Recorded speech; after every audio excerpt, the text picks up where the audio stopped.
Hello everyone, welcome back to AXGP. My name is Aaron and I'm going to take you through my thoughts on the Spanish Grand Prix, even if the Spanish Grand Prix was definitely several days ago now. I actually was in Spain when the Spanish Grand Prix was happening. I wasn't at the track, I was at the other end of the country. Barcelona is obviously in the north. I was on the south coast, the Costa del Sol, watching the race from a pool, which was pretty unique actually. It's something I've never done before. So if you ever get the opportunity to watch Formula One motor racing in a swimming pool in the sun, then do it. It's definitely a cool way to enjoy one of your favourite sports. It was an interesting race though, and the things we're going to go through today, we're going to go through Max Verstappen, my thoughts on his turn one move on Carlos Sainz, which didn't surprise me, but also I don't like because we saw, he got away with it essentially, and then someone else did the same thing, Yuki Tsunoda doing essentially the same thing later on in the race and getting penalised. We're going to talk about Mercedes. I think they're at the start of a path that leads them back to challenging Red Bull for wins and championships. We're going to talk about Charles Leclerc's terrible weekend, and we're going to round up predictions as well. But first of all, I'm going to rate the race.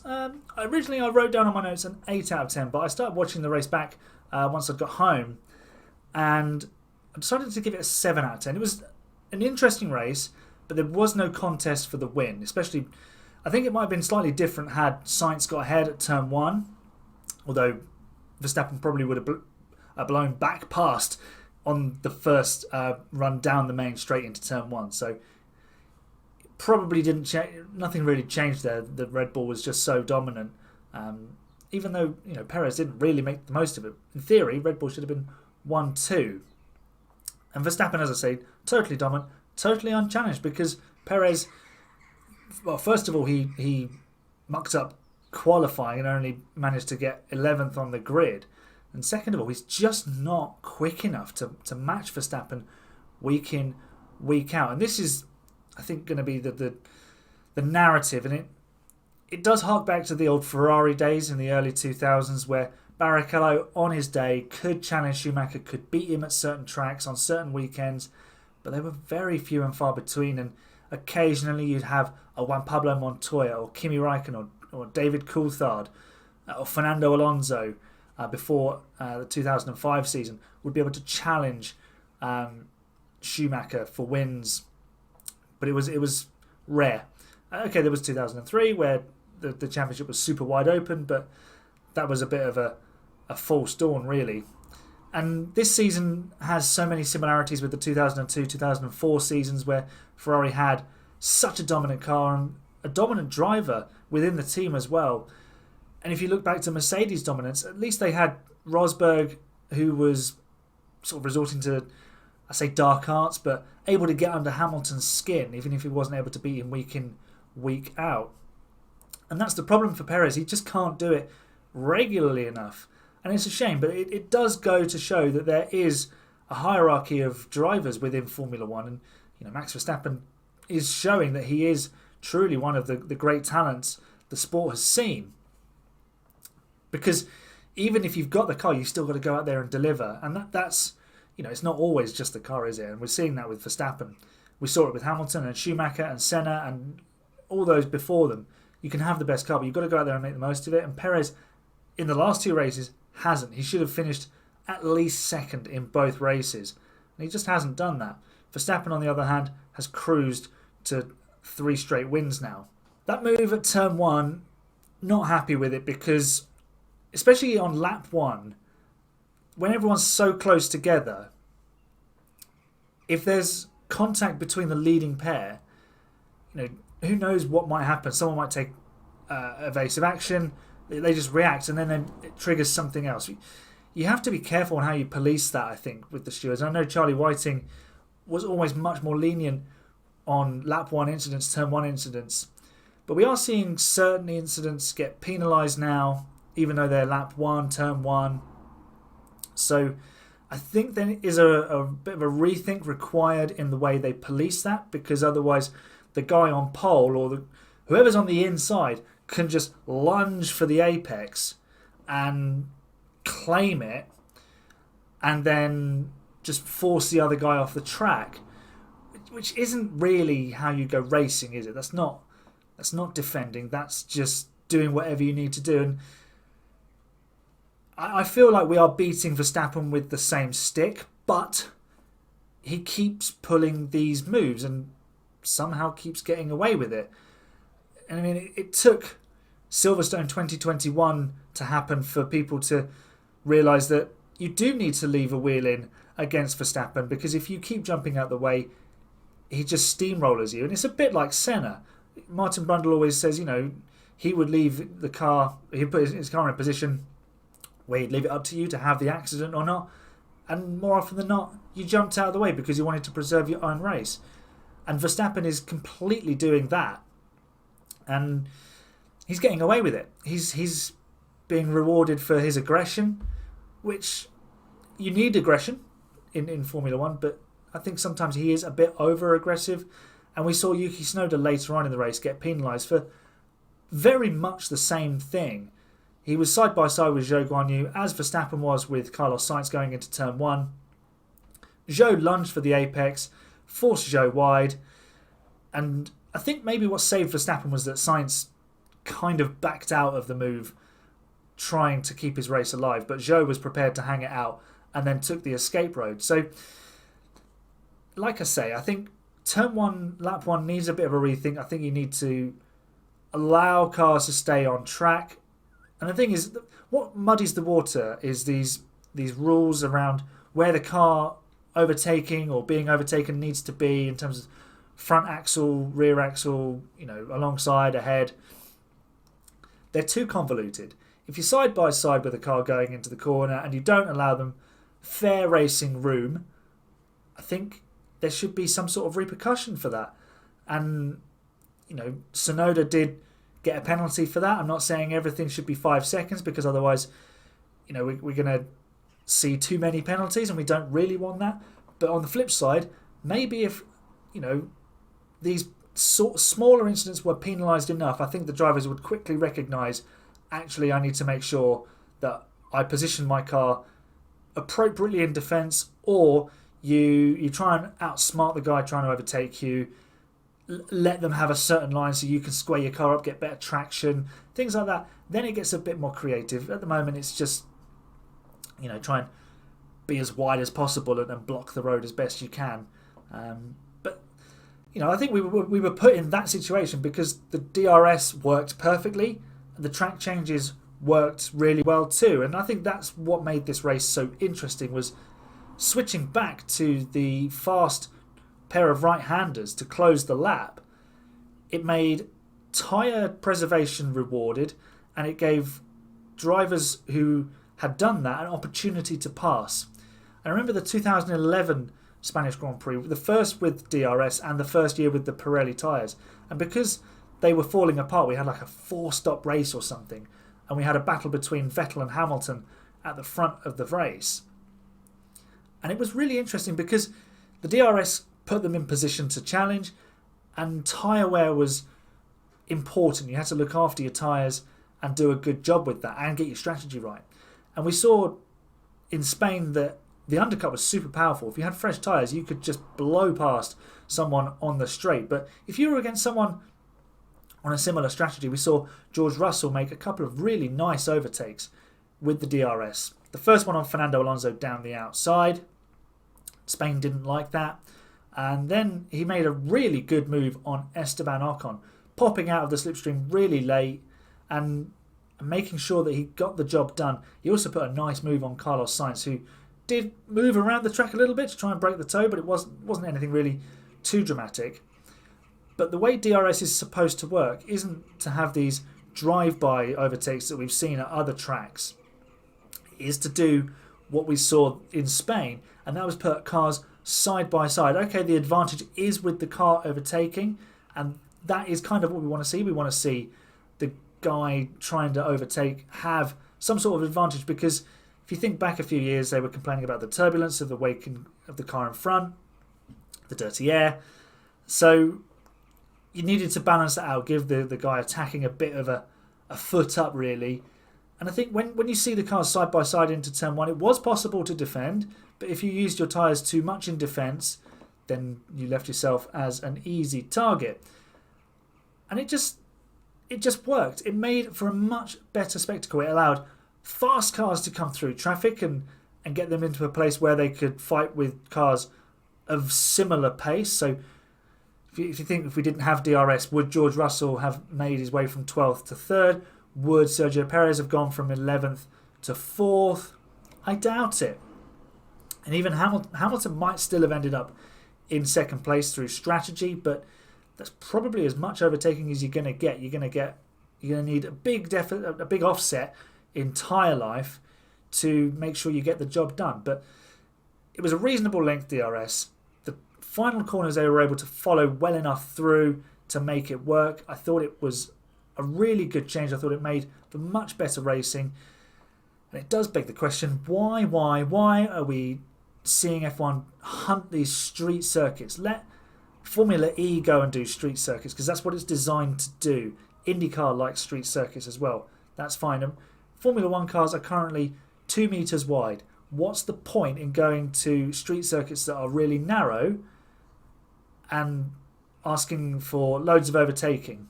It's just not going to happen. Put them on proper racing circuits with nice wide tracks like at Barcelona, and you'll get everything you want. That's all you need to do. It's a very simple thing. I think I've fixed Formula One.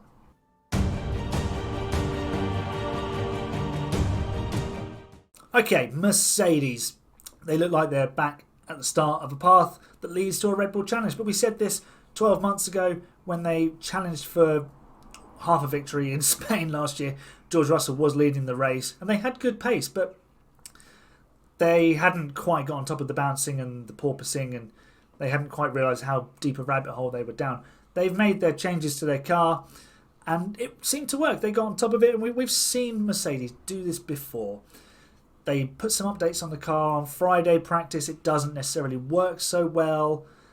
And then they have someone in the simulator. This weekend it was Mick Schumacher. In years gone by it was Anthony Davidson. But they would work overnight, fine-tune the setup, put it on the car Saturday morning, and then suddenly be on pole by 3/4 of a second or something ridiculous, because they put the hours in overnight. And this is the Mercedes that we expect, not a team that's sort of scratching their heads going, oh, why is the car doing this? And when you look at certain teams, you look at Mercedes, you think, okay, they're going to get on top of their issues. You look at Ferrari and it's just what are they doing now? So I wasn't surprised to see Mercedes make their updates work, but the effort involved deserves a lot of praise, because it wasn't like they bolted them on and it just worked immediately. They still needed to fine-tune the car. And obviously they'd have taken their learnings from Monaco, which wasn't an ideal place to put the upgrades on for the first time. But Spain really was a good sort of barometer for them to work out where their car is and start understanding the philosophy that they're going with now. Obviously, it's a moving target because Red Bull are going to move the game on at some point with some updates. But it's how quickly Mercedes can understand what's going on. And we've seen it before. One team comes out of the blocks with a philosophy, a part that works really well, and then someone else will do something similar, actually will gain a better understanding of it and really implement its benefits quickly. So maybe you might see that happen with Mercedes. They've got a lot of low-hanging fruit to grab in terms of this philosophy. They can make speedy gains. Red Bull will still be finding those marginal gains, looking for what's going to just sort of keep them ticking over, whereas Mercedes need to make bigger strides in their quest to catch up. And looking back at the two drivers who produced brilliant drives in different ways, Lewis Hamilton, second from fourth on the grid, probably should have been on the front row but made a mistake in qualifying. But it was the quality of drive you'd expect from a 7-time world champion. Little bit of contact, got away with it this year. He wasn't so fortunate in 2022, picked up a puncture with that clash with Kevin Magnussen. But this year survived contact with Lando Norris, which was a shame for Lando. Didn't panic, moved his way ahead of the Aston Martin of Stroll. The tyres, the Mercedes really looks after its tyres well.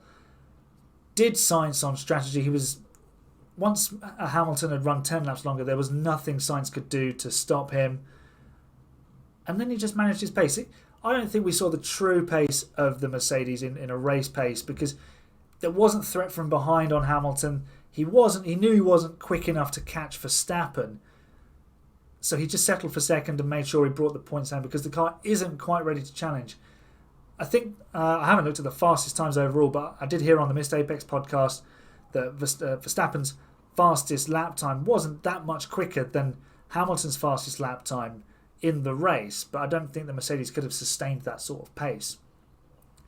Hamilton's teammate George Russell left himself a lot of work to do after a really poor qualifying, but a superb race, and he bagged a podium, a double podium for Mercedes, the first time both cars have been on the podium since Brazil last year. Really solid drive. I mean, just solid. Let's be honest, it was superb, wasn't it?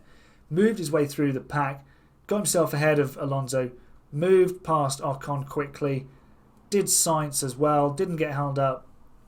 It just all came together for Mercedes, and that was the best possible result they could have got with a Red Bull winning the race.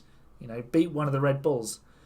That was interesting. The fact that Perez didn't come through in the way we thought he might, and he lost a position to Russell on the grid on the run down to first corner, and never recovered it. So that, like I said earlier with Perez, he's just not able to match those sort of caliber of drivers week in, week out, which is a shame. A lot of people like Sergio Perez. I do as well, but unfortunately he's not the elite. He is very high class, but to beat the likes of Hamilton and Verstappen, or at least match them, and potentially even George Russell, he's sort of putting that sort of CV together in terms of his career.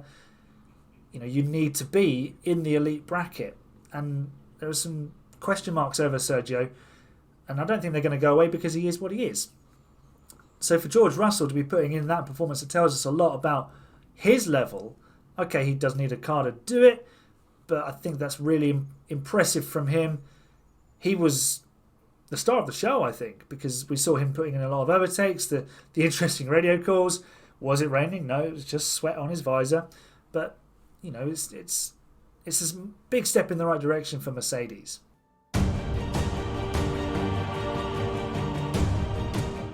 Before I talk about Ferrari and Aston Martin, I'd like to just mention Esteban Ocon and Zhou Guanyu. They had brilliant races. Ocon started 6th on the grid after a penalty to his teammate Pierre Gasly dropped Gasly from 5th to 10th. But Ocon only dropped places in the race to Perez and to Russell, who you would expect to have started ahead of him anyway, but they made a mess of their qualifying. So it was a really good performance from the Frenchman, and he's just in a good place at the moment. He's got the car that allows him to push. He's got the confidence from that Monaco performance now as well. Of course, he's a race winner, and him and Gasly seem to be getting on okay. I mean, we did worry that they were going to be the most combustible partnership, but even though they collided in Australia, I think they both know that there's no point throwing their toys out the pram about who's going to be the best, who's going to be the top driver, because it's about getting closer to that leading group. And they can at times, and they are quick over one lap. They do fall back a little bit in the race, but seems Alpine are moving in the right direction. And for Zhou Guanyu, super race. He started 13th, finished 9th thanks to Tsunoda's penalty, but really neat and tidy drive, and he even had Valtteri Bottas helping him out to slow cars behind him down a little bit. So I know everyone has their own feelings about paid drivers, but Zhou is doing a decent enough job to show that he warrants an F1 seat. The only problem for him is that some of the talent in Formula 2, you think about an Oliver Behrman, Fred Vesti, Théo Pourchaire, who's the big problem for him. They're good, really good. And, Zhou took a little while to sort himself out in Formula 2, never actually won the title. So if Pourchaire wins the F2 title this year, maybe Zhou is out the door, but it won't be any fault of his own. It's just Porsche is that good, he might be left with nowhere to go. And someone who's left with nowhere to go is Charles Leclerc. He's under contract at Ferrari until the end of 2024. And I really don't see how he's ever going to win the championship with Ferrari, because the team is just all over the place. The philosophy looked really good at the start of last year. It hasn't progressed. This year's car eats tyres like they're going out of fashion. And he was 19th on the grid. The setup was a disaster. They changed the back end of the car completely overnight. It wasn't much better. He didn't finish in the points. God, it was just a terrible weekend, wasn't it, for Charles? And Sainz showed the potential the car had. He managed to get it on the front row. Everything being sort of normal, probably third row at best. So you think Alonso should have been probably ahead. Both Mercedes should have been ahead. And then Perez as well. So you're looking at best P6, P5 on the grid for the Ferraris. So that's kind of where they are. They are fast over one lap, but they are very not fast in the race. The Aston Martin generally is better in the race. The Mercedes is definitely better in the race. Ferrari, you'd have to say, are the fourth best car. And Alpine could be very close to them at some point in the future. We'll just have to wait and see on that. So Ferrari have a lot of work to do. And they've brought some upgrades as well, some reshaped side pods, but nothing as dramatic as the Mercedes. So, I mean, it's Ferrari. Let's be honest. Low expectations or no expectations? You decide. And for Aston Martin, was it a bit of a reality check? 6th and 7th, I believe they were. I haven't got the finish, the end standings up on the screen at the moment.